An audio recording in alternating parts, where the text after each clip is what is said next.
피아노에는 흰색 건반이 있고 검은색 건반이 있습니다. 흰색 건반이 52개고 검은색 건반이 36개입니다. 어떤 음악인이 이런 말을 했습니다. 가장 아름다운 선율을 만들기 위해서는 검은색 건반이 필요합니다. 흰색 건반 가지고는 아름다운 선율을 만들 수 없다는 것입니다. 반드시 검은색 건반이 필요하다는 것이죠. 저는 피아노를 칠 줄을 모릅니다. 그래서 검은색 건반이 얼마나 소중한지 잘 모릅니다. 근데 피아노를 치면은 흰색은 누르기가 쉬운데 검은색은 누르기가 참 불편합니다. 위치도 좀 이렇게 좀 불편한 데 있는 것 같고 소리도 조금 이상한 것 같고 이 검은색 건반이 이렇게 왜 소중한지를 잘 모르는데 음악인들이 하는 말이 가장 아름다운 선율을 만들기 위해서는 검은색 건반이 꼭 필요하다는 것입니다. 인생도 마찬가지 아닐까요? 우리 인생을 아름다운 선율로 만들기 위해서는 검은색 건반, 다시 말해서 인생의 고난, 위기가 필요하다는 것이죠. 여러분이 한자를 더 잘 아시죠? 이 위기는 위태로울 위자와 기회 기자의 합성어입니다. 위기란 무엇인가? 위험이다. 위기는 또한 기회이다. 위기가 위험이 되는 사람이 있고, 그래서 위기만 닥쳐오면은 막 벌벌 떨고 좌절하는 사람이 있고, 어떤 사람은 위기를 맞이할 때 그것을 통해서 기회를 삼아서 더 성장하고 성숙하는 사람들이 있습니다. 우리 크리스천들의 삶의 위기는 믿음의 성장의 기회가 되어야 되고, 인격 성장의 기회가 되어야 되고, 기도 응답의 기회가 되어야 되고, 그리고 하나님의 형통하심을 경험하는 기회가 되어야 합니다. 믿으십니까? 위기가 그냥 단순히 그냥 위험으로 끝나면 안 됩니다. 그것을 통해서 믿음의 성장, 인격의 성장, 하나님의 신실하심과 능하심을 경험하는 그런 기회가 되어야 된다는 것이에요. 그러나 무엇보다도 우리의 삶 속의 위기는 살아계신 하나님을 드러내는 기회가 되어야 되는 것입니다. 단순히 내 삶에 있는 문제들이 해결되고 형통한 삶을 살았다 하는 것을 그치는 것이 아니라 삶에 찾아온 위기를 통해서 살아계신 예수 그리스도를 드러내는 기회가 되어야 된다는 말씀인 것입니다. 다니엘의 삶에 큰 위기가 있었습니다. 사자 굴 속에 들어가 죽게 되는 위기였습니다.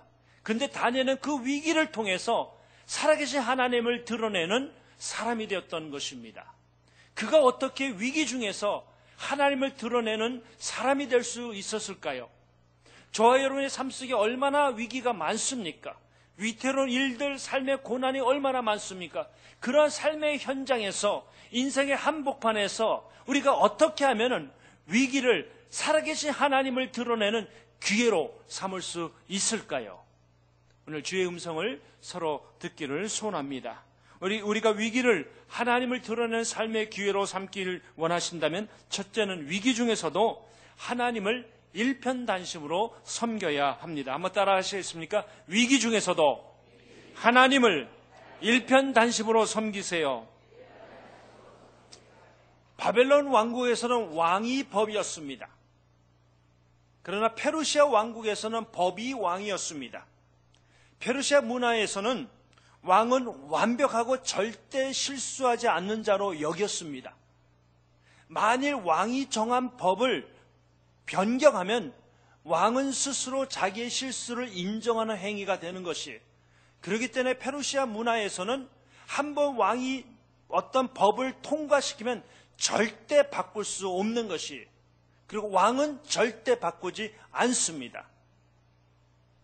페르시아 권력가들은 이런 법을 악용해서 다니엘을 죽이려고 음모를 꾸밉니다. 그 음모의 내용은 이것입니다. 누구든지 왕위의 다른 신에게 기도하면 사자굴 속에 집어넣어 죽이겠다고 하는 그 법령이었습니다. 그리고 저들은 이 법령을 통과시켰습니다. 왜 이런 법령을 통과시켰는가? 이유가 있습니다. 여러분 11절 말씀 보시기 바랍니다.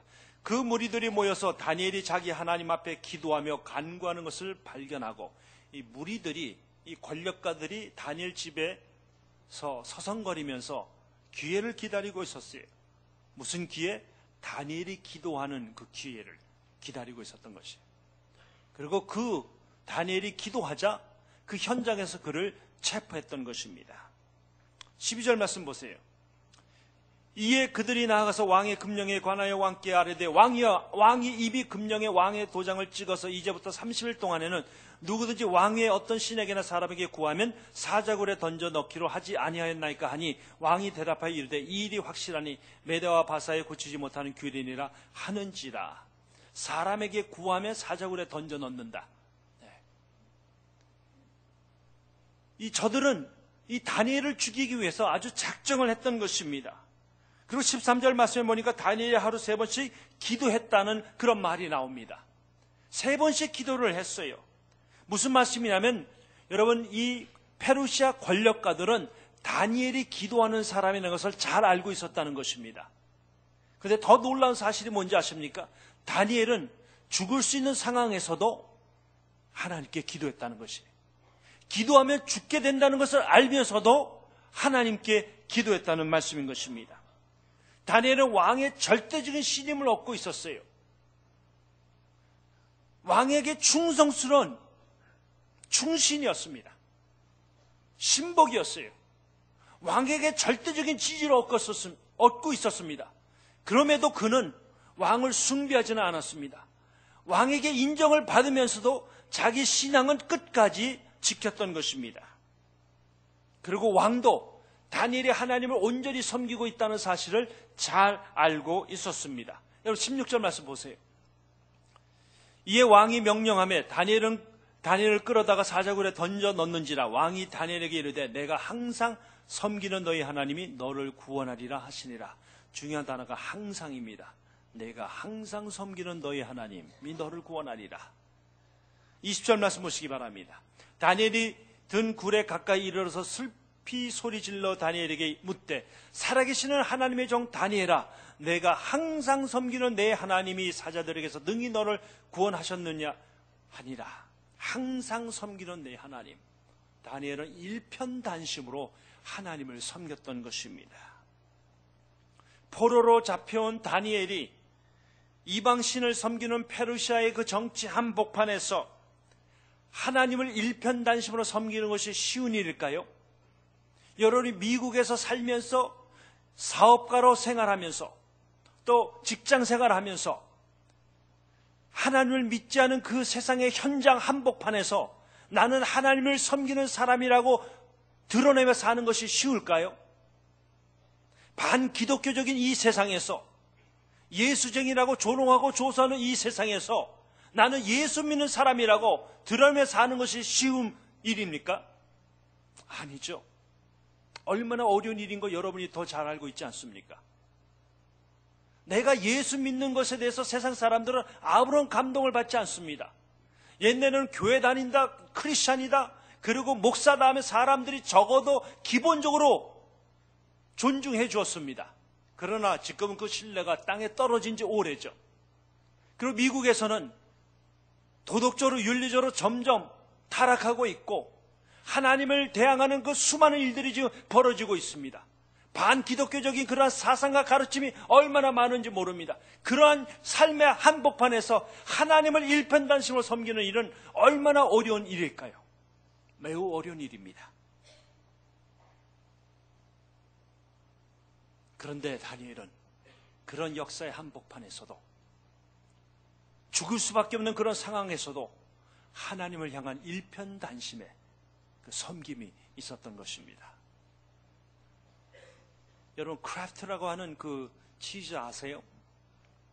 이 제임스 크래프트라고 하는 사람이 회사를 차리고 그의 이름을 따서 만든 제품입니다. 이분은 독실한 크리스찬인데 회사를 경영하면서 수없이 더 많은 고난과 위기를 당했습니다. 그가 삶의 수많은 위기가 찾아올 때마다 낙심도 많이 했지만 하나님께 결심한 것이 있었습니다. 내가 예수님을 온전히 섬기겠노라. 물론 그의 삶의 고난과 위기가 하루아침에 해결되지 않았습니다. 그런데 그 회사는 하나님의 은혜 가운데 잘 성장했습니다. 그가 이런 고백을 합니다. 나는 대기업의 회장으로 인정받는 것보다 내가 다니는 노스쇼어 처치 침례교회에 평신도 지도자로 인정받는 것을 더 원합니다. 내가 최우선으로 해야 할 일은 예수님을 섬기는 것입니다. My first job is serving Jesus. 내가 대기업의 회장으로 인정받는 것보다 내가 다니는 침례교회 평신도 지도자로 인정받는 것이 더 소중하다는 것이에요. 그의 삶의 최우선으로 해야 될 일은 바로 예수님을 섬기는 일이라고 고백했습니다. 믿으십니까? 사랑하는 성도 여러분, 하나님은 오늘도 위대한 사람을 찾고 있는 것이 아닙니다. 하나님은 위대하신 하나님을 일편단심으로 섬길 사람을 찾고 계십니다.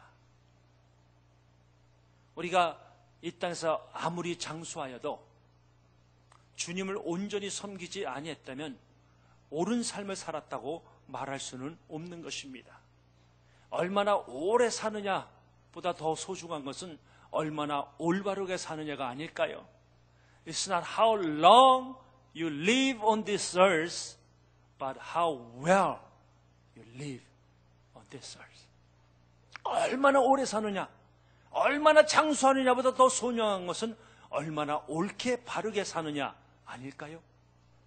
우리가 어떻게 옳게 바르게 살 수 있을까요? 예수님을 섬겨야 되는 것입니다. 우리의 삶의 위기의 현장에서도 일편단심으로 예수님을 섬길 때 우리 인생이 절대 헛된 인생이 되지 아니하고 하나님 앞에서 바르게 산 인생으로 인정받는 줄 믿으시기 바랍니다.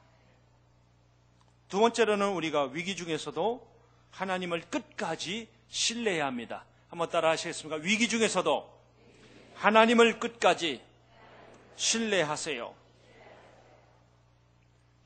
불을 숭배하는 바벨론 사람들은 죄수들을 불 속에 집어넣고 처형했습니다. 그러나 페르시아 사람들은 죄수들을 사자굴 속에 집어넣고 처형했습니다. 이 다리오 왕은 죄수들을 죽이기 위해서 사자굴이 준비된 것을 잘 알고 있었습니다. 굶주림을 당하고 학대를 당하고 성이 난 사자들은 사자굴 속에 던져진 그 죄수들을 갈기갈기 찢어 죽였습니다. 그 당시 암컷 사자는 보통 머리부터 꼬리까지 한 10피트 정도 되고 몸무게가 500파운드 정도 나간다고 합니다. 어른 수컷 사자는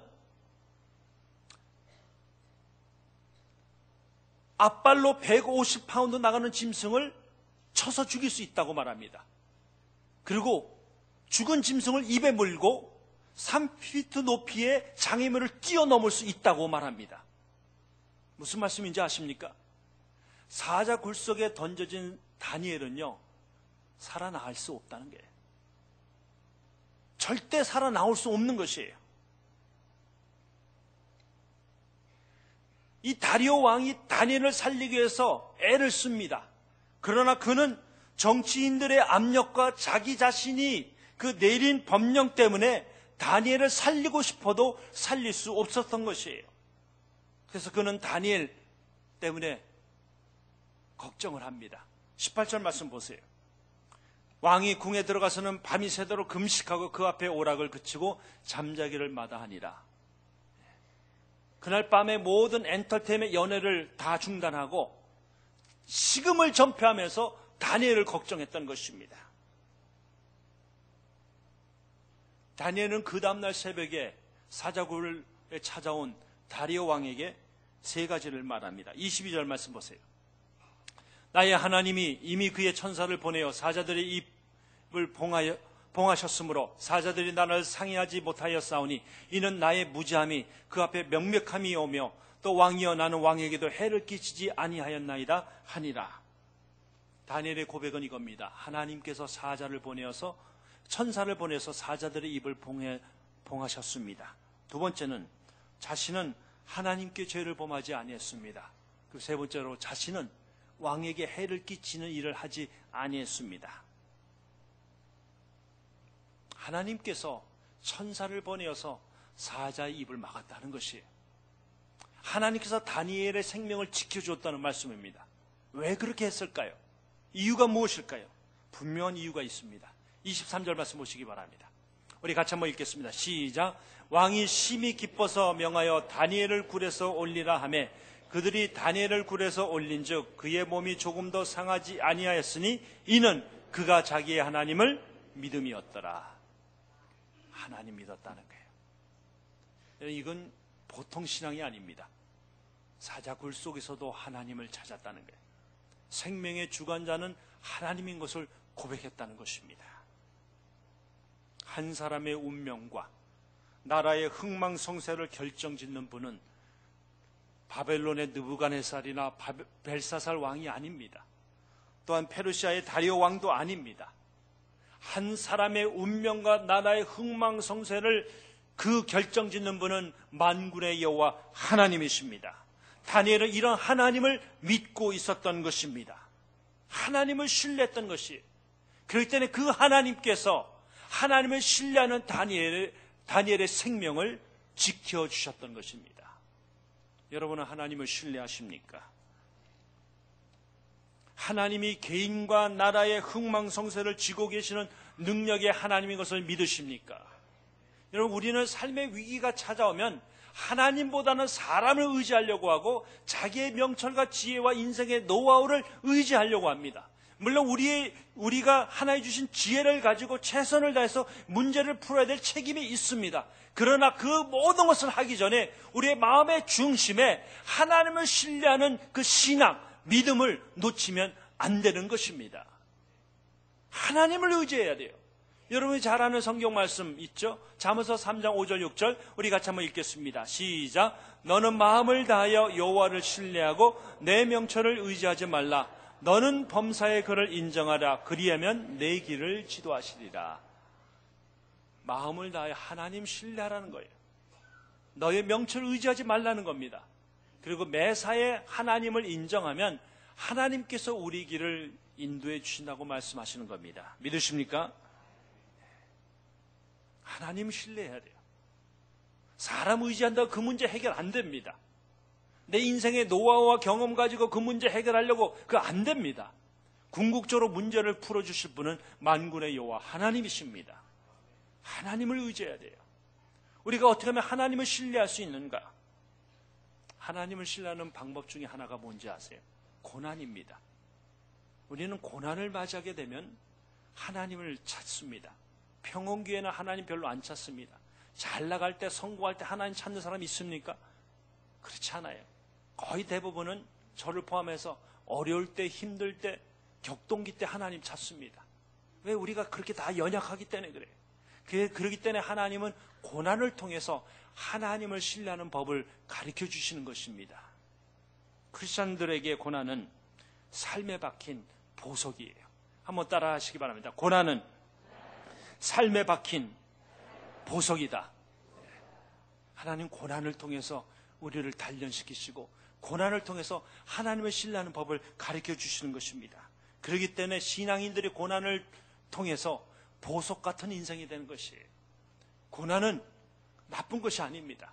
고난을 잘 감당하면 보석 같은 인생이 됩니다. 형통한 인생이 되는 줄 믿으시기 바랍니다.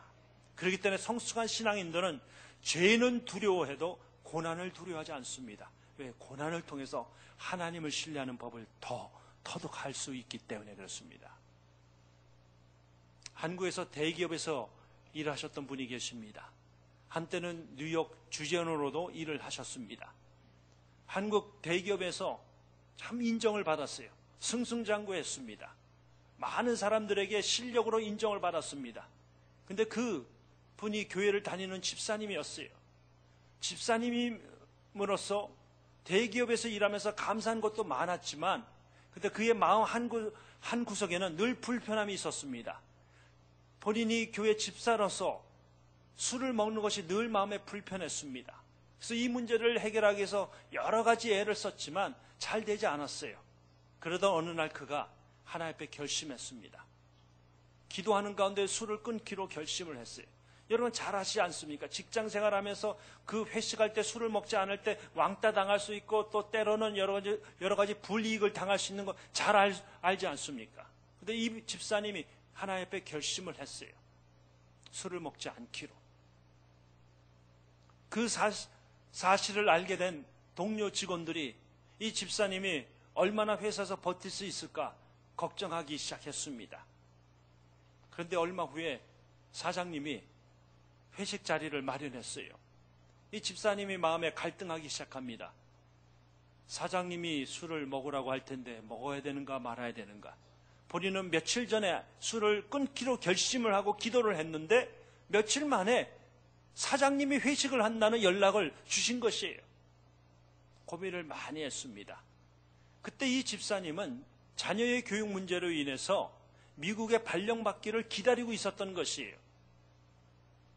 만일 사장님에게 잘못 보이면 발령을 못 받을 수도 있는 그런 상황이었습니다. 회식 자리에서 사장님이 술을 권합니다. 이 집사님이 사장님 저는 술을 끊었습니다. 사장님의 안색이 변했어요.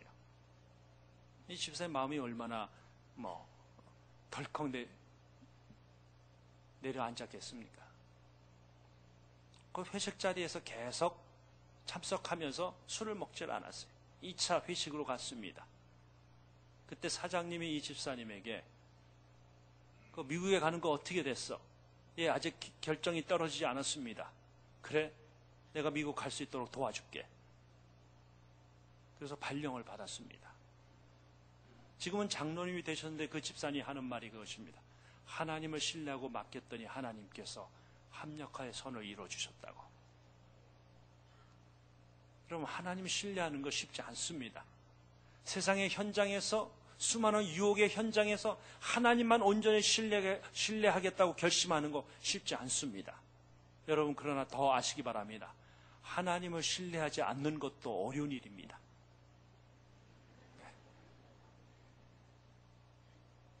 하나님을 신뢰해야 돼요. 어떤 여건 속에서도 죽으면 죽으리라는 에스도의 그 신앙처럼 하나님을 온전히 신뢰할 때 내 이성과 경험을 뛰어넘어서 역사하시는 하나님의 그 능력을 경험하게 되는 줄 믿으시기 바랍니다. 위기는 위험이 아니라 기회입니다. 위기는 하나님을 드러내는 기회가 되어야 합니다. 다니엘이 그렇게 살았어요. 하나님을 신뢰함으로 살아계신 하나님을 드러냈던 것입니다. 저는 우리 남가주 사랑의 성도님들이 삶의 위기가 찾아올 때도 살아계신 하나님을 신뢰함으로 그분을 드러낼 수 있는 여러분들 되시길 주의 이름으로 축원드립니다. 마지막으로는 위기 중에서도 하나님을 담대히 증거해야 합니다. 한 번 더 따라 하시겠습니까? 위기 중에서도 하나님을 담대히 증거하세요. 다리오 왕은 다니엘을 참수했던 모든 권력가들과 그의 집안들을 다 사자굴 속에 집어넣어서 처형시켰습니다. 또한 그는 모든 백성들에게 다니엘의 하나님을 찬양하고 그분께 영광 올리도록 조서를 내렸던 것입니다. 26절 말씀 보시기 바랍니다. 내가 이제 조서를 내리노라. 내 나라 관할 아래에 있는 사람들은 다 다니엘의 하나님 앞에 떨며 두려워할지니 그는 살아계시는 하나님이시여 영원히 변하지 아니하실 이시며 그의 나라는 멸망하지 아니할 것이요 그의 권세는 무궁할 것이며 27절 그는 구원도 하시며 건져내기도 하시며 하늘에서든지 땅에서든지 이적과 기사를 행하시는 이로써 다니엘을 구원하여 사자 입에서 벗어나게 하셨습니다 하였더라. 여러분 누가 이 고백한 것인지 아십니까? 페르시아 왕이 다리오 왕이 고백한 것이에요. 이방인 지도자가 다니엘의 하나님을 찬양하고 있는 것입니다. 그리고 조서를 내려서 그의 백성들이 그 하나님은 살아계신 하나님이시고 영원하신 하나님이시고 하늘과 땅을 주관하시는 하나님이시기 때문에 그 하나님을 찬양하며 경배하라고 조서를 내렸던 것입니다. 얼마나 놀라운 일입니까? 지금 바벨론의 포로로 잡혀있는 이스라엘 백성들은 미래에 대한 불확실로 인해서 두려워하고 떨고 있었습니다. 그런데 하나님께서는 이방 지도자의 입을 통해서 살아계신 하나님을 증거하도록 만드셨던 것입니다. 어떻게 다니엘이 하나님께서 자기를 부르신 이 정치 한복판에서 살아계신 주님을 증거했기 때문인 것입니다. 그는 위기 중에서도 하나님이 역사의 주관자이심을 선포했습니다. 바벨론의 포로로 잡혀있는 이스라엘 백성들에게 그 하나님이 구원자이심을 선포했던 것입니다. 하나님께서 다니엘을 통해서 하나님의 온 세상에 전파되도록 증거되도록 역사하셨던 것이에요. 다니엘을 통해서 영광을 받으신 하나님께서 다니엘의 인생을 어떤 인생으로 만드신지 아십니까? 우리가 하나님을 증거하며 살 때 하나님께서 우리 인생을 어떤 인생으로 만드시는지 아십니까? 28절 말씀 보시기 바랍니다. 이 다니엘이 다리오 왕의 시대와 바사사랑 고레스 왕의 시대에 형통하였더라. 하나님께서 그를 형통한 인생으로 만들어 주셨던 것입니다. 사랑하는 성도 여러분, 우리가 하는 모든 일을 통해서 우리가 해야 될 궁극적인 일 한 가지가 있습니다. 그것은 바로 예수님을 높이는 일입니다. 예수님을 증거하는 일입니다. 하나님의 영광을 드러내는 일입니다. 헨리 나우엔이 이런 말을 했습니다. 당신이 먹고 마시며 일하는 모든 것이 더 이상 하나님의 영광과 상관이 없는 일이라고 한다면 당장 그만두시기 바랍니다. 먹고 마시고 일하는 모든 일이 하나님의 영광을 드러내는 일이 되어야 한다는 말씀이에요. 우리는 예수 그리스도를 드러내는 삶을 살아야 합니다. 여러분이 예수님을 믿는 순간부터 예수님의 제자가 되었습니다. 예수님을 따르는 제자, 예수님의 증인이 되었습니다. 천국의 대사로 부름을 받았습니다. 예수님을 믿는 순간부터 우리의 신분이 바뀌면서 예수 그리스도의 증인, 예수 그리스도의 제자, 천국의 그 대사로 부름을 받았다는 사실을 기억하시기 바랍니다. 그럴 때는 우리는 어떤 삶의 여건과 환경과 위기가 찾아온다 할지라도 예수님을 증거하는 일에 우리의 삶을 전폭적으로 드려야 하는 것입니다. 이렇게 삶의 위기 속에서도 하나님을 드러내며 하나님을 찬양하며 하나님을 증거했던 한 사람이 있습니다. 그 사람의 이름은 여러분이 잘 아는 에이브러함 링컨입니다. 그는 노예 제도가 잘못된 것을 알고 1863년 1월 1일 노예 제도를 영원히 폐지했습니다. 노예들에게 자유를 선포했습니다. 그가 이렇게 말했습니다. 하나님께서 백인에게 자유를 주셨듯이 모든 흑인에게도 자유를 주었습니다. 이날 즉시 그리고 이후로 모든 노예들에게 영원히 자유를 선포합니다.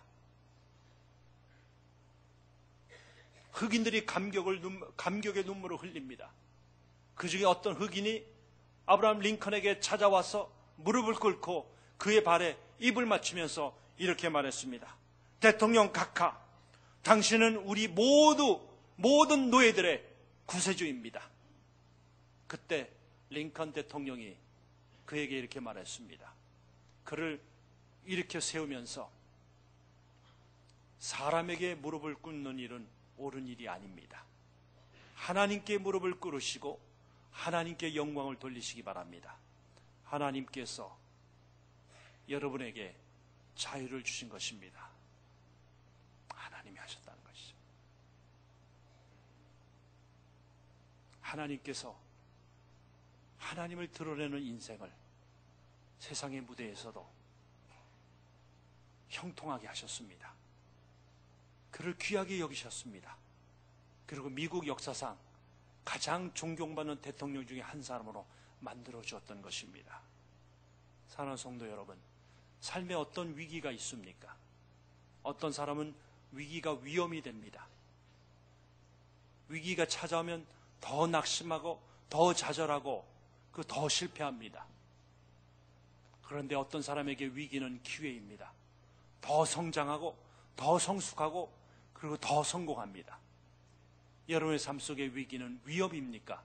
아니면 기회입니까? 저는 우리 남가주 사랑교회 모든 성도님들이 어떤 위기가 삶에 찾아온다 할지라도 그 위기를 통해서 믿음의 성장의 기회가 되시길 바랍니다. 기도 응답의 기회가 되시길 바랍니다. 인격 성장의 기회가 되시기 바랍니다. 하나님의 능력을 경험하는 기회가 되시기 바랍니다. 하나님 앞에 형통한 인생으로 쓰임받는 기회가 되시기 바랍니다. 그러나 삶의 위기가 무엇보다도 살아계신 하나님을, 예수 그리스도를 드러내는 기회가 되시기를 주님의 이름으로 축원드립니다. 기도하시겠습니다. 사랑과 은혜가 충만하신 주님, 인생의 위기가 찾아왔을 때도 낙심하지 않고 좌절하지 않고 하나님을 신뢰하고 하나님을 바라보면서 위기를 기회로 만들었던 다니엘처럼 우리 사랑하는 모든 성도님들이 삶의 위기가 기회가 되는 축복을 허락하여 주시옵소서. 어떤 위기가 찾아온다 할지라도 좌절하지 않도록 도우시고 살아계신 하나님을 바라보면서 그 살아계신 하나님을 드러내며 살 수 있는 하나님의 사람들로 쓰임받을 수 있도록 역사하여 주시길 간절히 소원합니다. 하나님의 은혜에 감사하여 드리는 예물이 있습니다. 주께서 주셨기에 주 앞에 다시 올려드립니다. 이 물질을 통해서 하나님 영광 받으시고 이 땅에 사는 동안에 하나님께서 인도의 하나님으로, 공급의 하나님으로 역사하여 주시옵소서. 감사드리며 예수님의 이름으로 기도드리옵나이다.